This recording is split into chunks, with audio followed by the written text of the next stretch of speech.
सबसे पहले राना एहसान साहब आपकी जानिब, चूँकि अब ये कहा जा रहा है कि इन कॉन्ट्रैक्ट्स को ख़त्म किया जाए, क्या आप इन कॉन्ट्रैक्ट्स को ख़त्म कर सकते हैं? आप इस पोजीशन में भी हैं कि आप इंटरनेशनल कॉन्ट्रैक्ट्स को भी ख़त्म करें और जो डोमेस्टिक कॉन्ट्रैक्ट्स हैं उनको भी ख़त्म करें? क्या आपको अदालत में नहीं खींचा जाएगा? बिस्मिल्लाहिर्रहमानिर्रहीम। देखिए, ज़्यादातर IPPs की इन्वेस्टमेंट तब मुमकिन हुई जब सोवरेन गारंटीज़ दी गई गवर्नमेंट की तरफ से इन इंडिपेंडेंट पावर प्रोड्यूसर्स को। फिर ये इन्वेस्टमेंट हुई और ये जो है यहाँ प्लांट्स लगे।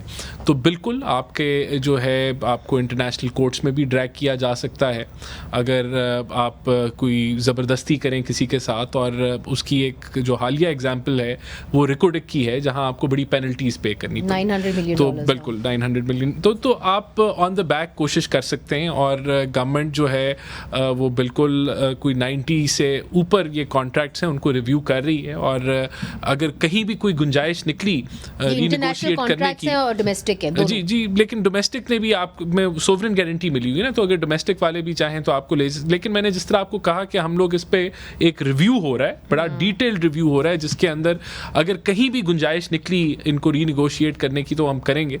और चाइनीज से भी बातचीत चल रही है इसी मामले के अंदर। देखिए यहाँ लेकिन जो कॉन्सेप्ट है ना वो क्लियर होना चाहिए। आपने कैपेसिटी पेमेंट का ज़रूर बताया कि वो तब भी देनी पड़ती है जब आप बिजली ना भी उनकी इस्तेमाल करें।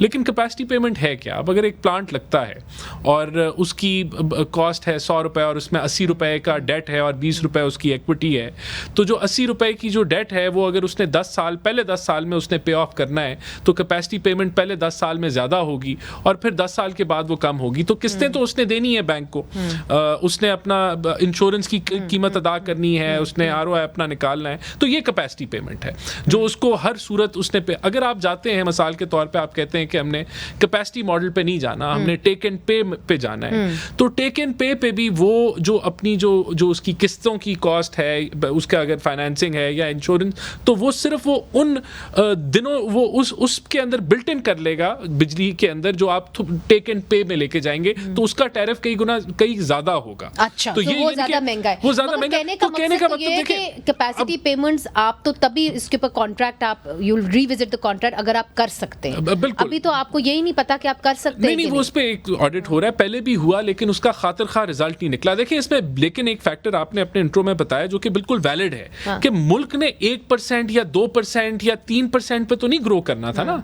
मुल्क ने तो ग्रो करना था। और आपने अपनी आज जो गर्मियों की जो कैपेसिटी है, तो वो कैपेसिटी के मुताबिक आपकी कैपेसिटी है। अगर आप ये कहें कि हम इतनी कैपेसिटी ना लगाते, नहीं असेसमेंट देखें, अगर आपकी मईशत मिसमैनेज हो गई, अगर आपने जो है वो रुपया आपका गलत डीवैल्यू हुआ क्योंकि इकोनॉमिक मिसमैनेजमेंट थी, CPEC हमने लगाया उसकी इंडस्ट्रियलाइजेशन नहीं हुई, तो बिल्कुल आप ये कह सकते हैं कि भाई जब हुई नहीं थी। लेकिन ये इसको सिंक्रोनाइज करना कि जैसे आपकी इंडस्ट्रियलाइजेशन हो रही है उसी तरह कैपेसिटी बने, ये कोई आसान मामला नहीं। आप प्रोजेक्ट करते हैं कि जो मुल्क है तरक्की करेगा और इंडस्ट्रियलाइजेशन होगी और उसके मुताबिक आपने कैपेसिटी लगाई।